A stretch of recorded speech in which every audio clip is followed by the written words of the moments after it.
Ayun na. Sheesh! Ibon eh, no? Parang binayaran. Bagong trend yun, yung tile effect na yun. Oo nga. Ay, Time effect. pasikat, no? Hindi, yung parang tile effect. Time. Tile effect ba yun? Sa yun yun. Basta parang ganun. Sa pa nga, Dominant frame. Dominant. Sige, isa ikot natin. Isang ikot.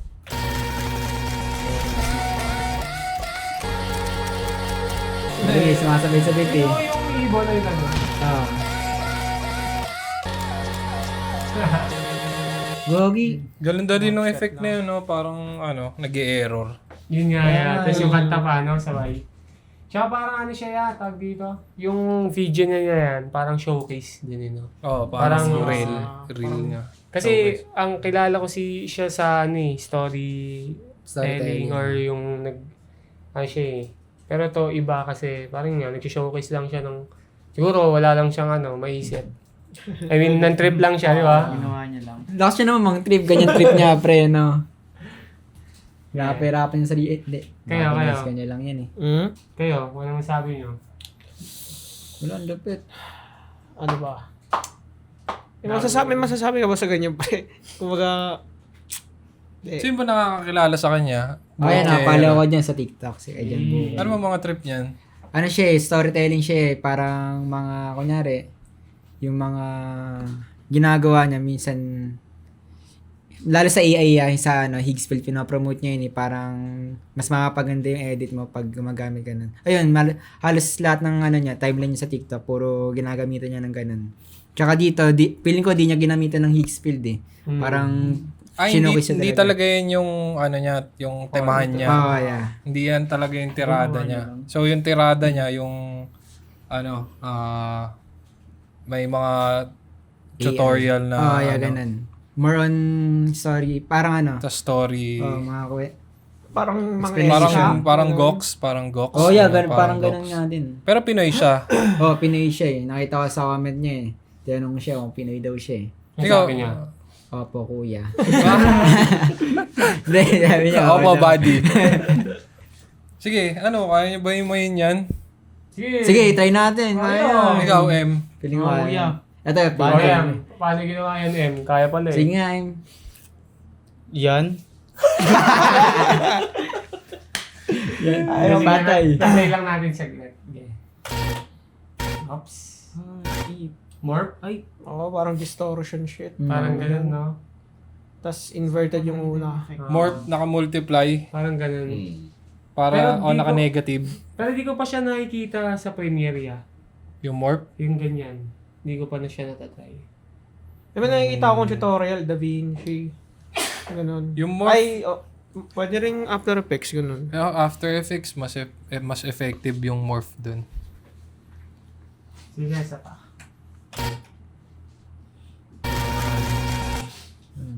Yung glitch effect. Oh, glitch. Ano lang, fast cut lang na yan. Oo. Sige, isa pa. Pero yung fast cut lang, pero yung shots, Ano pa baliw. no? Omsim. Insane, man.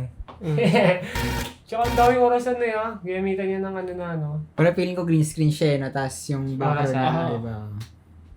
Pero ayaw ko lang kasi niya ginawa yung orasan na yan, marami na yun. Hindi, hindi siya. footage or pwede ding... Kaya pala nakakagawa siya ng ganyan. Ang dami niyang oras. Makes sense ha. Kumbaga pinakita niya no? Ako maraming oras. Kita mo ba? Dami kong oras. Ikaw, ano yun ah? Okay, tuloy. Oops. Ito. Nangyari dun. Ang nakakalito, no? Hindi mo na alam kung in-AI ba o... Ewan. Parang inano niya eh, no? Grabe. Ayan, ito. Konti lang yung shot pero talagang nilaro niya sa post. Yan, Sobrang nilaro nilaro niya. niya sa post. Ang Grabe. dami. Hanggang dulo talaga na yan. Zoom in, zoom out. Kasi Ah, nag-ano mabilis pa ang siya. dalawa. May nag-iibang ano pa. Ito. Oh, nakita niyo yung ilaw? Yun nga eh, sumabay sa Ginlaw niya? Ano yun? Ginalaw niya na rin yun sa post, no? Paano niya ginawa yun? Ano yung nakamask, Nakamask. tapos nilaro niya sa Keyframes. keyframes Pwede. nung Cool. exposure Oh, yeah. o glow. Kasi ito, typical ano na to eh. Trend na yan sa TikTok, Instagram eh. Pero linis na yun. Oh, linis. Ang kulang niya lang, yung shadow. Oh, mahirap na kasi hindi naman manonotice din yun eh. Sobrang bilis din Oh, sobrang bilis Kaya din eh. mapapaw ka na lang eh. Wala, hindi. Napansin ko na pa-triangle, pre. Oo nga, no. Pwede. Sige nga, balik mo nga ulit sa umpisa. Kaya.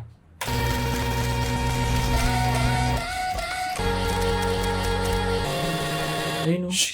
Putik ka. San Francisco Bridge ba yun? O San Juanico Bridge?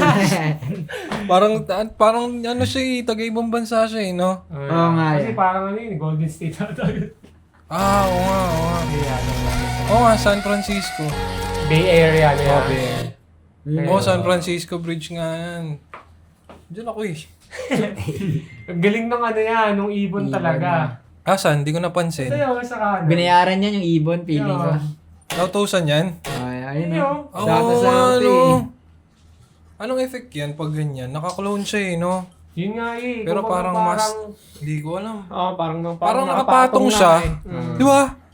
Yung pinaka-shadow, parang nakapatong siya. Tapos yung mismong shot, yung bridge lang. Di ba? Parang ma-contrast kasi siya yung clone. Parang sobrang contrast kumpara sa Kaya yung background. una. Tsaka yung una din, no?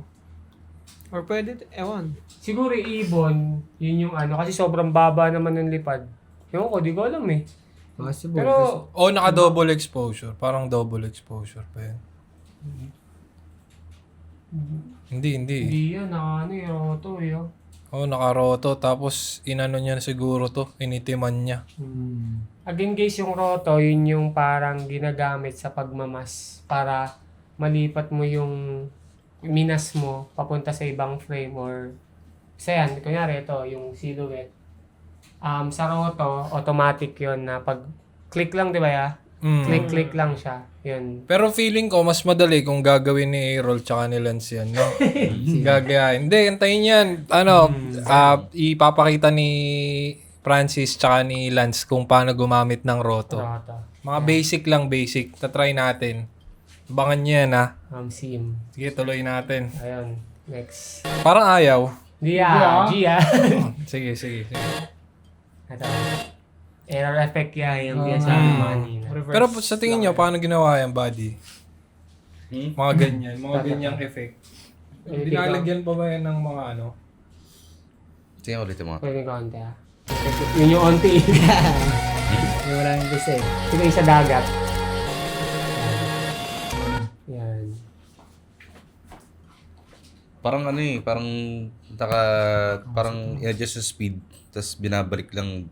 Parang, paano ba yan? Parang, re-reverse niya. Pero multiple clips yun eh, siguro. Tapos binabalik-balik yung... Katulad sa sa Visa. Naalala niyo yun? Yan. Yung nga. Oo. Cut lang ng clips tapos balik. Tapos cut marami. Duplicate mo lang. Yun yun. Pag binaanan yun nung... Tapos pwede mo i-random. Medyo forward ka, tapos balik ka ulit. Forward, balik. Pero ang mahirap din kasi yung pagtama sa music. Eh. Ayan niya. Yung effect, madali lang siyang gawin eh. Pero kung paano mo ilapat, dun medyo nagkakatalo eh. Ayun talaga. Tapos, yun. Sige, tuloy natin. Ito, sabihin Hindi mo. tayo. Kung mano-mano ba siya or... Yan, yung tile May na yan. napansin ako kanina, feeling ko mano-mano. Play mo. Post mo. Sige pa. Ayun may ano siya. May mga... may sumabay. Ay, hindi sakto nga, no? Kaya feeling ko mano-mano siya. Pero sobrang tiyaga niya. Ano? Sobrang, ilang kayong yan? Patong. Di ba sabihin na, pag ganyan ba tingin mo, kada box, isang isang frame? Hindi, isang clip na gano'n, yung guwit. Di ba patong-patong yan? Ulitin mo nga, konti. Sige, ito yung konti. Sige. Malabi sa'yo. Ayos na yan. Pause. Ibon nga, no? Nire-reveal niya isa-isa. Nakamask yan, pre. Sobrang hirap niya. Box by box yan, pre. May tutorial yun sa saan ko nakita? YouTube. Kaso di ko napanood. Wala pa akong idea sa ganyan. Pero ang galing, no? Yung placement, ang galing. Tapos yun pa, pumasok siya dyan, di ba, sa right side. Tapos sa taas yung fireworks. Buti hindi niya nilagay sa baba. Yun nga yung Diba? inaano ko kasi pwede naman. Pero parang ano pa din na parang, syempre makatotohanan sa Oo, taas. realistic pa din. Kasi to low angle. Oo. Sige. Hindi, ano natin kung paano sa tingin. Speculation lang kung paano yan. Mask yun? Kaya ba sa ano yan? Premiere yan? O After Effects? Kaya naman. Feeling ko kaya naman. Kaya naman yun. Pero putik, sobrang tiyaga niya. Siguro ano lang guys, marami lang siya ginamit dun sa effects dun sa may Premiere. Kasi, kunyari, ayan, yung mga lines na yan. Meron yan dun sa may effects. Hindi ko lang alam yung tawag. Siguro tuturo yan niya next time. Yun. Pwede. No, hindi ba, ano Yung mga guys, ganyan. siguro Sabihin natin ito na yung maralin. tamang pagkakataon para sabihin na magta-try lagi kami ng mga bagong tricks na nakikita namin sa mga nire-review namin. Umpisahan ni Lance at saka ni Francis. Susundan ni Yao. Ayan. Bali Effect tayo na yan, narali na yan, bali narali magkakaroon tayo ng segment parang isang try kada week. Yan. Isang effect kada week. Tapos try nating pag sumasamahin, Oh. parang year end. So, parang abangan natin 'yan. Shot din namin yung gagamitin namin. So, yun nga, lagi namin sinasabi. Ang hirap naman lagi lang tayo nanonood, pre. Sabayan nyo kami na i-execute yung mga napupulot natin dito sa mga reviews natin. So, yun. Talagang oras ang natin dito. Puhunan. Tsaka tiyaga. Kaya yun. Sabayan nyo kami, guys. Tuloy natin. Yeah. Sinano nyo pa, pinaulit-ulit niya pa isang Laro niya pa, no? Hindi, Di guys. na kontento. Search na lang sa YouTube kung gusto nyo matutunan. Tile effect. Dahil Yun, tile effect. Meron yan.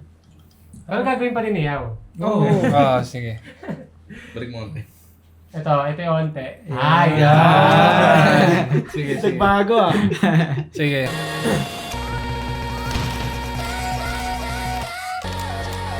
Puro ay na. Isa na lang. Yan, ang ganda niyan. Sobrang ganda niyan. Nagagandahan talaga ako sa match cut. Tapos may movement pa niya. Di siya yung static lang eh. Oo. Static kasi madali lang. Ito. Yan. Anong ginamit na rig? Para makuha niya yung ganyan. Yung ano yan, yung parang gamit mo. Ito ba yan? Uy! Yeah. Ay, Sige, Brandon. play mo yan. Play kaya pa tapos na eh. Ulitin Hindi, ko. balik mo lang ko. Ayan, sige.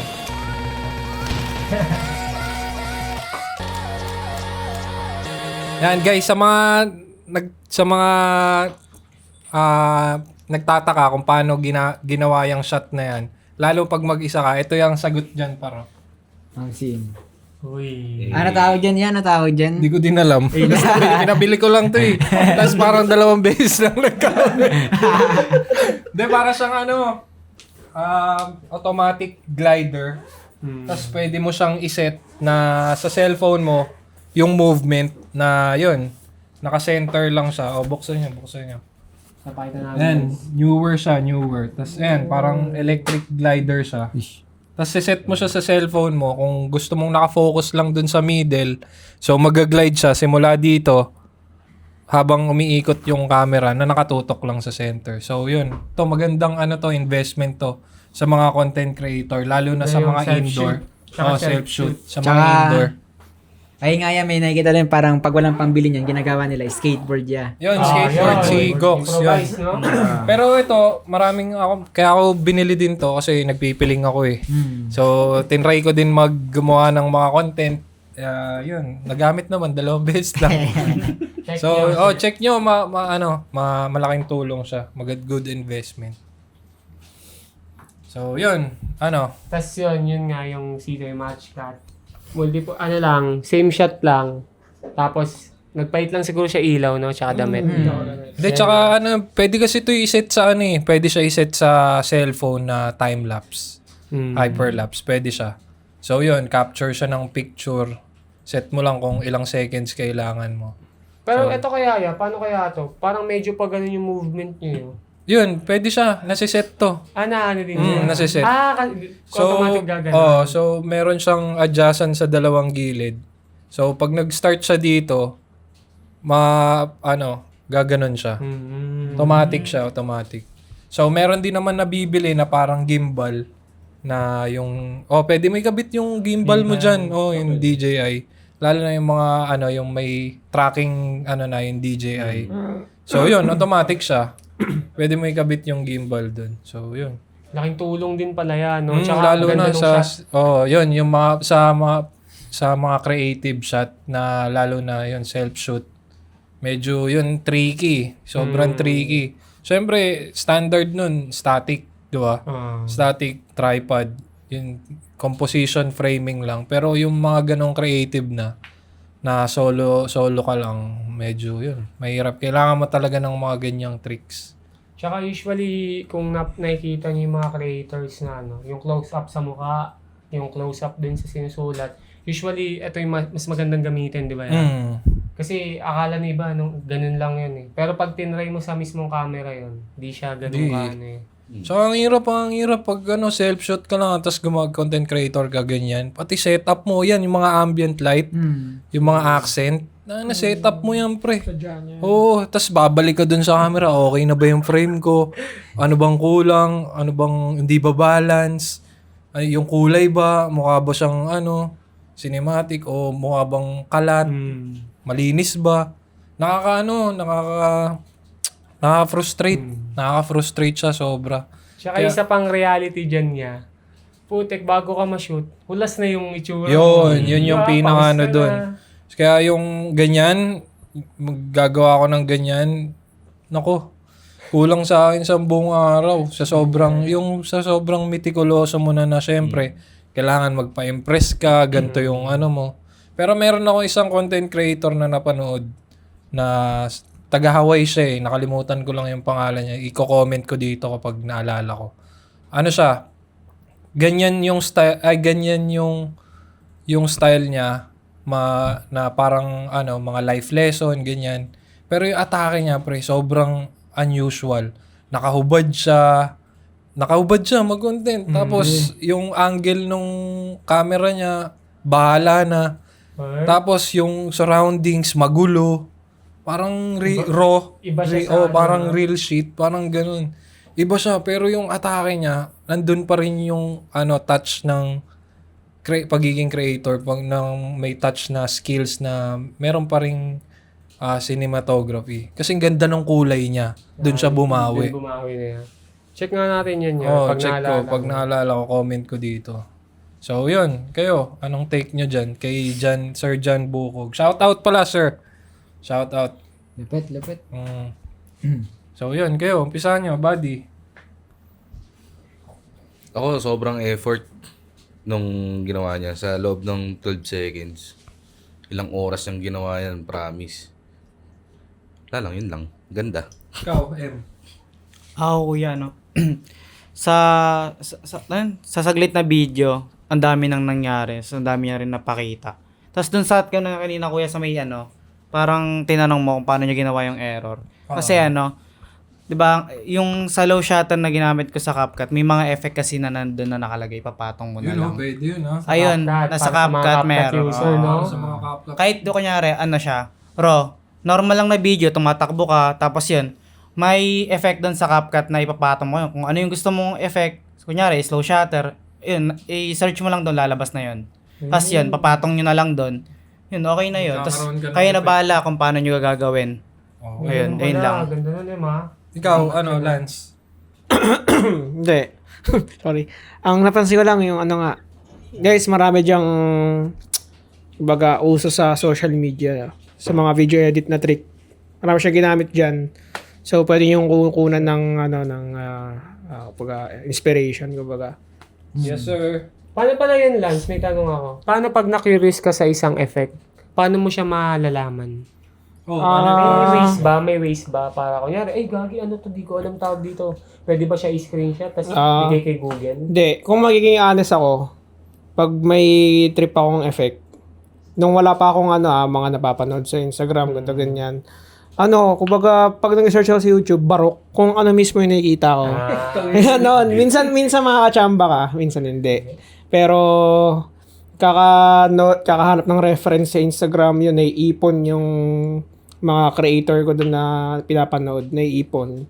So, minsan, kahit di ko sinasadya, nakikita ko, ito yung effect na ginamit dun sa napanood ko Yun, nahanap ko na siya doon sa Instagram. Tapos, meron naman pinakita sa akin si Yaw na site. Ano yun? iCandy ba yun? Oo, parang ganun. Yun. Comment Pwede natin din yun. sa mga gusto na. Sa mga ano. Ayun naman yung site naman na yan, hindi siya kunyari, pag nakita mo doon, magagawa mo na, parang kukunin mo na yung reference na yun, i-search mo yung title na yung mga effects na ginamit, tsaka mo na malalaman kung paano siya ginawa. So yung shot na ganito, kunyari Matrix, yung gumanon sino yun? Si Cardo. Si Cardo, yung mga bala. So doon makikita mo kung paano yung effect. Kung ano yung mga effect na ginamit. Kunyari bullet time effect, po. ganun. Okay. Ano yun? Website yun? iCandy yata yun. Ito yun natin mamaya. Comment natin. Sige, comment natin dito. O ikaw, Yaw, anong masasabi mo sa'yo? Ay, sa kanya. Wala ya. Tinindihan niya talaga kasi napapanood ko lagi sa kanya mga mga AA nga pero malulupit din Check ko nga yan. Tapos ayun, dito pinakita niya na hindi lang siya puro AA talaga. May skills talaga siya sa pagdating sa pag-edit. Tsaka yung pinaka-favorite ko na shot yun yung tile effect. Ang ganda nga Ganda, no? Tsaka may napapanood din akong ganda niya sa building. Parang buong building na yan. Pinaglaruan yung ilaw ng building. Yung 3D mapping.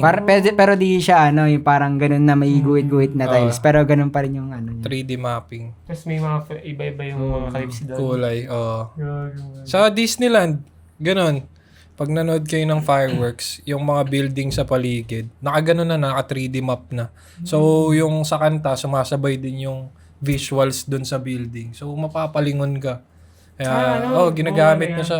Ginagamit na siya. Ayun, ganun sa'yo, parang projector. Parang projector. Parang, okay siya. So, ikaw, role? Sa akin niya, yun nga, parang kailangan mo din ng, kunyari, katulad nga nun, mas gusto ng tao sa kanya siguro kasi yung talkative siya. Pero, minsan din pala, kailangan mo din umalis, parang umano din doon na, yan nga, kanyang sinokase niya. Parang icebreaker. Parang ganun niya. Na okay din pala na, ito yung naisip ko, na iba. Hindi naman siya totally iba. Kumbaga, ito wala tong usap. Kumbaga dun sa normal na ginagawa niya. Tinry niya naman na nagano iba. siya. Yun lang yung ko. Kumbaga, di naman palagi kailangan, try mo din pag ganun yan. Experiment. Yun yung takeaways ko. Sa akin, honestly, di ko siya pa napapanood yung mga gawa niya. So ito, nagkaroon lang ako ng glimpse kanina kasi nga sabi nila ito yung i-review natin. So yun, Filipino daw siya, si John Bukog. So shout out ulit sa'yo, sir. Yun, based dun sa mga nakita ko, yung nito, ibang level, baliw to par.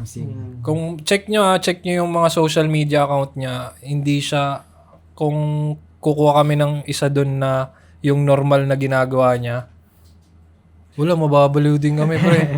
As in, talaga, yung mga, mga motion graphics, yung animation, yung paggamit niya ng AI, yung layer, talagang, abot hanggang core ng Earth So, sobrang dami ng layers So, yun, nothing is impossible para sa akin. Pag ganyan, kaya mo talagang i-break through yung barrier every time. Basta gusto mo talagang, gumaling.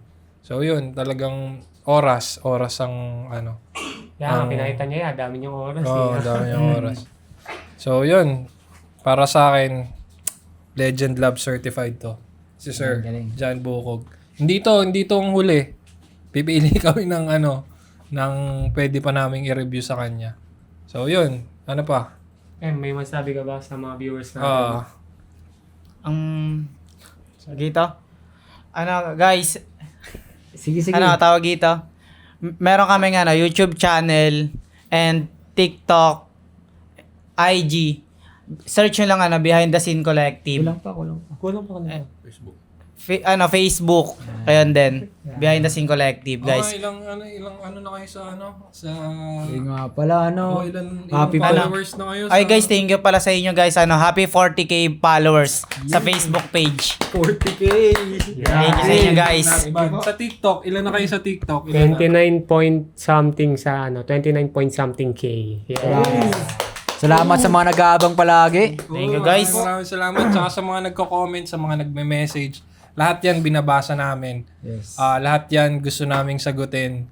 Tapos, try natin next week. So, mag-experiment kami starting next week. Mag-umpisa na kami ng open lab.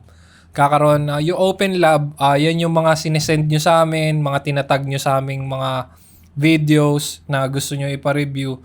So, yun, kung sino yung nag-send o kung sino yung nag-tag, shoutout namin siya. Bilang pasasalamat sa inyo sa suporta nyo. At bukod doon, baka starting next week after nung open lab, magiging alternate tayo. Gagawin naman natin yung international naman, mga international international edition tayo ng Legend Lab. So yun, abangan nyo yun. Abangan nyo yun. Ano ba yun niya? English conference din ba yun? Joke lang yun. Let me think about it. So yun, medyo mahirap yan. English yan ha. Pwede siguro mag-Amerikana na lang tayo para kahit pa paano may touch. Pero Tagalog pa din. Para man di mahirap magpaliwanag. So yun, abangan nyo yun. At yun, subscribe, follow kayo sa mga social media namin. Nandyan sa baba, makikita nyo. So kita-kits tayo. Kita-kits tayo sa susunod na episode. Kami ang Legend Lab ng Behind the Scene Collective. Peace out. Shout out! Sino yun? Yeah.